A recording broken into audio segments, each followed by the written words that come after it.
Tem gente orando há anos por mudanças dentro de casa, paz, direção, provisão, mas nada acontece. E a pergunta que ninguém tem coragem de fazer é: será que Deus realmente está habitando nesse lar? Porque a verdade é uma só: onde Deus entra, tudo muda. Se nada muda, é sinal de que Ele ainda está do lado de fora. Forte, sim, mas bíblico. E hoje você vai ver isso com clareza. A história de Obed-Edom pode parecer um detalhe no Antigo Testamento, mas é um segredo escondido à vista de todos. 3 meses com a presença de Deus foram suficientes para mudar a casa dele, sua rotina, seu legado e até os planos do rei. E se eu te dissesse que o mesmo pode acontecer com você, e mais rápido do que você imagina? Aqui você não vai encontrar superficialidade, nem frases prontas. Vai encontrar a verdade crua da palavra, aplicada à vida real. E se isso é o que você tem buscado, se inscreve agora no canal, ativa o sininho e acompanha este conteúdo até o final. Porque o que você vai descobrir hoje pode virar a chave da sua vida espiritual e transformar sua casa em um território de glória. Naquele período, Israel passava por um momento de grande transição. Saul havia morrido e Davi, recém-ungido rei, começava a consolidar seu governo sobre todo o território. Em meio às guerras e reorganizações políticas, Davi queria restaurar o centro espiritual da nação, trazer a Arca da Aliança para Jerusalém a fim de recolocar a presença de Deus no centro da vida do povo.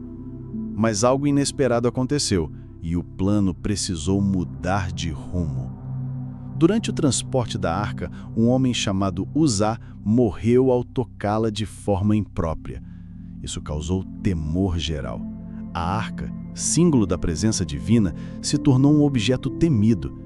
Davi, abalado pelo ocorrido, optou por não continuar com o transporte até Jerusalém naquele momento. A arca precisava de um lugar seguro. E foi assim que ela foi parar na casa de um levita chamado Obed-Edom. Um nome até então pouco notado entre os personagens bíblicos, mas prestes a entrar para a história. A morte de Uzá deixou claro que a presença de Deus não poderia ser tratada de qualquer maneira. Havia leis específicas sobre como a arca deveria ser transportada, leis que remontavam à época de Moisés, quando a arca foi construída no deserto sob orientação divina. O erro não foi apenas físico, mas espiritual. Faltou reverência e obediência aos princípios revelados. Davi temeu, mas Obed-Edom viu naquela situação uma oportunidade de honrar a santidade do que muitos estavam tratando com descuido. O que diferencia os dois homens nesse episódio não é o grau de fé, mas a postura diante da presença de Deus.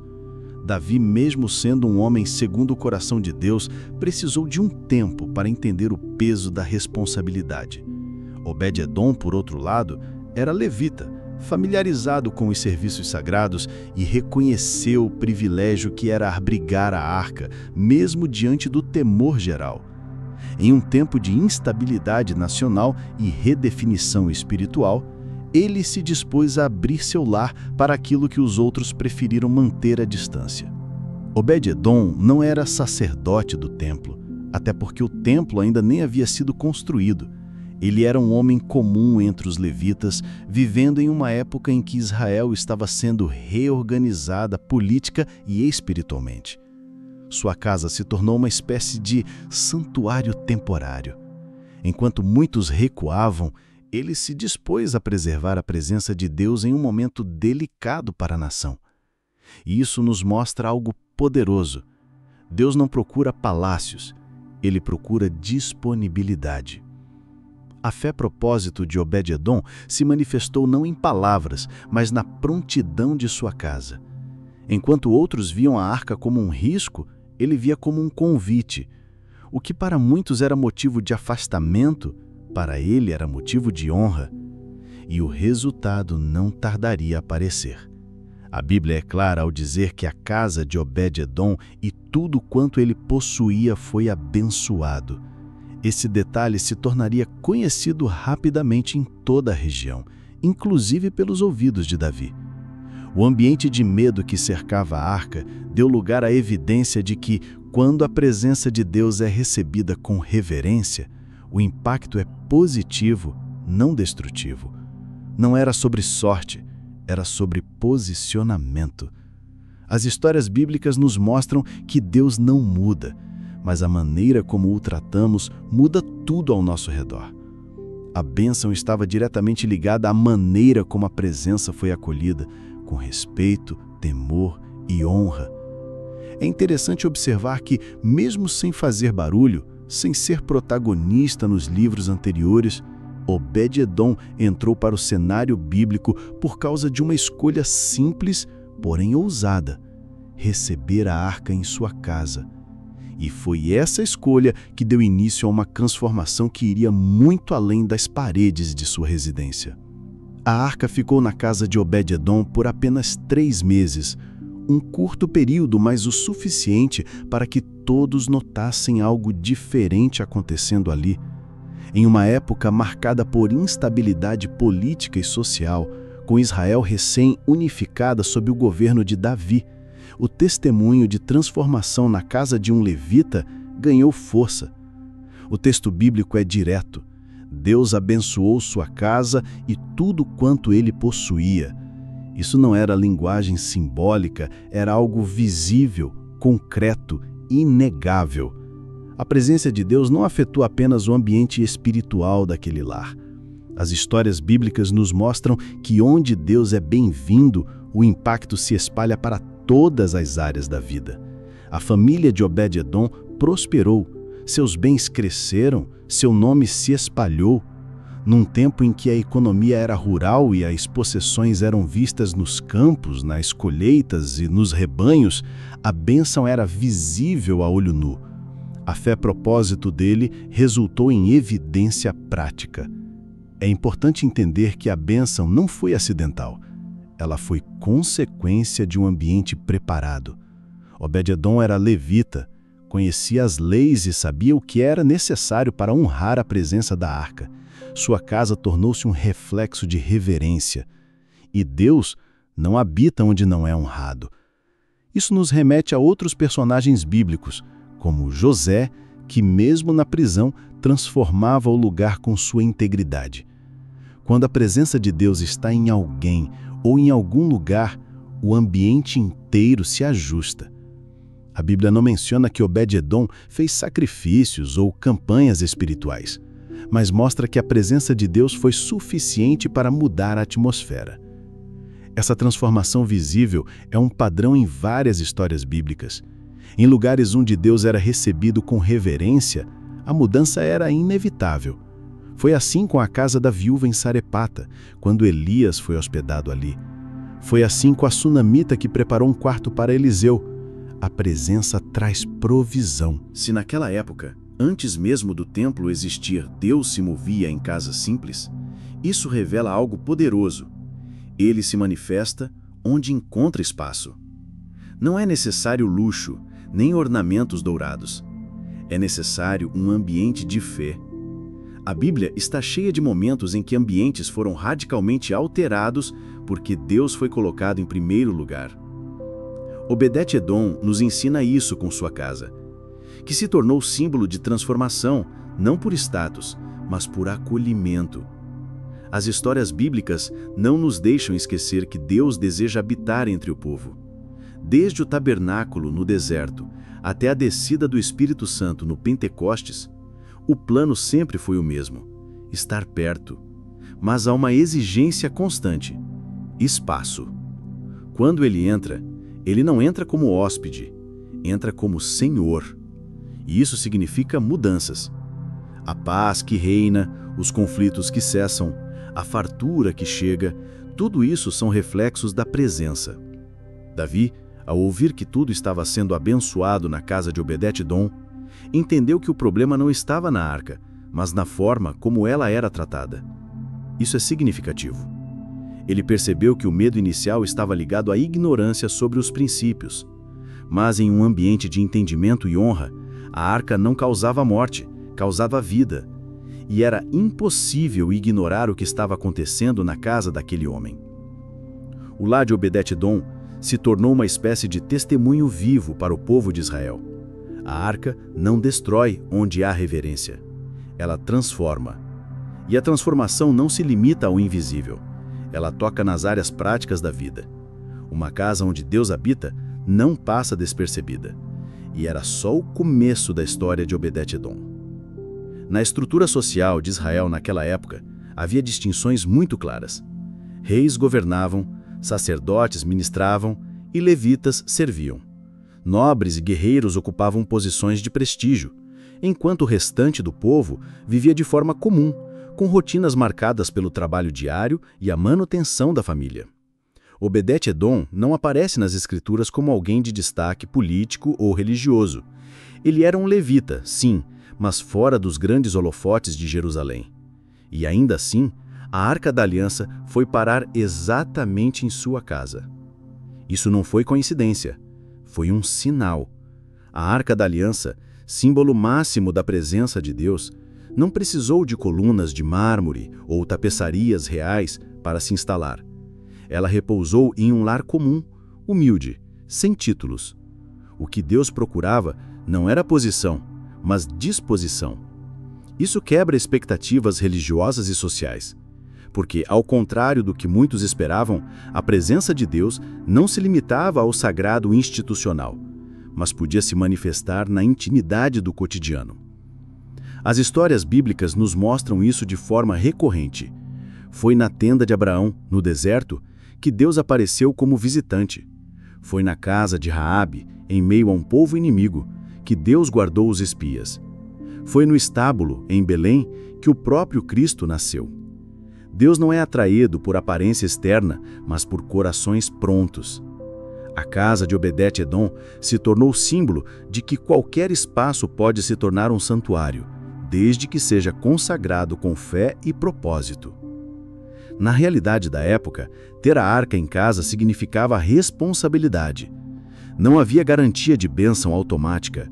Era preciso manter a reverência. Lembrando que a arca era o lugar do propiciatório. Entre os querubins, Deus manifestava sua glória. E isso não era coisa leve. Mas Obed-Edom, mesmo sendo um homem simples, entendeu a honra que estava recebendo. Ele acolheu a presença, manteve a ordem, e isso permitiu que a bênção fluísse. Não foram os trajes sacerdotais que atraíram a bênção, mas a honra no coração. E isso nos ensina que, em qualquer tempo, Deus pode habitar em lares simples. Não importa se o teto é de palha ou de pedra, importa se há espaço. Naquele tempo, em que a religião se expressava em rituais e hierarquias, Deus decidiu usar a casa de um homem sem destaque para mostrar que o acesso à sua presença não depende de status, mas de disponibilidade. Obed-Edom não precisou construir um altar novo nem fazer cerimônias públicas. Sua casa se tornou altar apenas por estar aberta. Esse princípio ainda é atual. O lar não precisa ser perfeito, precisa ser consagrado. E isso nos leva a refletir. Será que hoje há espaço real para Deus nas casas comuns? Ou as distrações modernas roubaram o ambiente que um dia foi preparado para ele? Israel vivia um tempo em que a identidade nacional e espiritual estava sendo reconstruída. Jerusalém estava sendo preparada como centro do culto. E mesmo nesse processo, Deus deixou claro que ele não se prende à estrutura física, mas sim à intenção interior. A casa de Obed-Edom, pequena aos olhos dos homens, tornou-se grande aos olhos de Deus. E esse padrão continuaria visível nos próximos passos da história. Em uma nação ainda se organizando sob o reinado de Davi, cercada por inimigos externos e desafios internos, qualquer sinal claro da ação divina chamava atenção. E foi exatamente isso que aconteceu com Obed-Edom. A Arca da Aliança, que havia causado temor, agora se tornava fonte de testemunho público. A bênção sobre sua casa não era apenas comentada, era notada. A notícia chegou até Jerusalém, e Davi, o rei, percebeu que havia algo mais profundo acontecendo ali. A atenção do céu se manifestou em bênçãos visíveis. A Bíblia diz que Deus abençoou a casa de Obed-Edom, mas não no sentido vago ou subjetivo. Tudo o que ele possuía prosperou. Em uma sociedade agrária, isso significava animais mais férteis, colheitas abundantes, saúde preservada, relacionamentos fortalecidos. O ambiente se tornou uma extensão da arca, um reflexo da presença que habitava ali. Era impossível ignorar, era impossível negar. Essa manifestação não era um privilégio aleatório. Obed-Edom havia recebido a arca com temor, zelo e honra, e onde Deus é honrado, ele age. Esse princípio está presente em várias histórias bíblicas. Quando Salomão dedicou o templo, a glória de Deus encheu o lugar. Quando Elias restaurou o altar quebrado no Monte Carmelo, o fogo desceu dos céus. Honra sempre precede manifestação. Obed-Edom não apenas abrigou a arca, ela a reverenciou. E o céu respondeu. Não há menção de que Obed-Edom tenha feito alarde, buscado reconhecimento ou tentado usar a presença de Deus como moeda de troca. Pelo contrário, ele cuidou da arca em silêncio e foi o próprio testemunho da bênção que atraiu os olhos do rei e da nação. É assim que o céu opera. Quando há alinhamento entre coração e presença, os resultados falam por si só. Deus não age em meio ao desleixo, mas responde à obediência.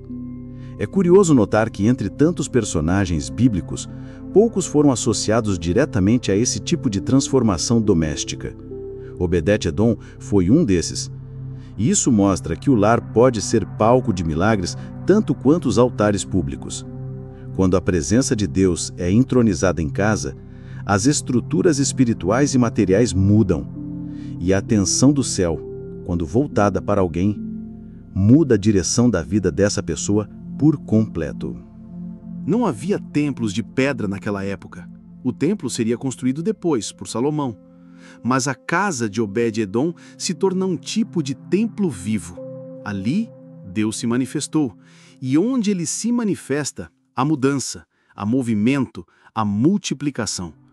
O lar que antes era apenas mais uma habitação comum entre os levitas, agora era referência de bênção. Israel começava a perceber que a glória de Deus não era limitada a espaços religiosos. Davi viu isso, e essa visão o levou a reorganizar todo o transporte da arca. Ele percebeu que, se a presença estava abençoando a casa de um homem comum, era possível e necessário trazê-la para o centro da vida nacional. Obed-Edom foi o sinal visível de que Deus queria abençoar o povo, não apenas individualmente, mas como nação. E a maneira de fazer isso era simples: honrar a presença em primeiro lugar. Mas o que aconteceu em 3 meses na casa de Obed-Edom era apenas o início. A presença que tocou aquele lar não se encerraria ali. Ela despertaria algo mais profundo, um desejo de continuidade, uma vontade de não voltar ao que era antes. O que viria a seguir não seria apenas bênção visível, mas transformação de propósito. 3 meses. Esse foi o tempo que a Arca da Aliança permaneceu na casa de Obed-Edom. Em termos históricos, esse período parece quase insignificante. Afinal, estamos falando de uma nação com séculos de promessas, batalhas e profecias. No entanto, a Bíblia é intencional ao destacar que, em apenas 90 dias, a realidade daquele lar foi completamente alterada. Isso não é hipérbole, é um marco divino, porque quando Deus habita em um lugar, ele não precisa de muito tempo, ele precisa de espaço. Obed-Edom não construiu nada novo, não teve uma visão grandiosa, não lançou mão de estratégias humanas, ele apenas recebeu. E esse ato, num tempo onde os símbolos sagrados causavam mais medo que esperança, foi poderoso. 3 meses bastaram para que sua casa se tornasse notícia e para que o rei repensasse toda a sua estratégia. Isso revela um padrão nas histórias bíblicas. Deus acelera processos quando encontra corações disponíveis. Israel vivia um momento de reorganização espiritual. Saul havia negligenciado a arca. Durante anos, ela esteve esquecida em Kiriat Jearim.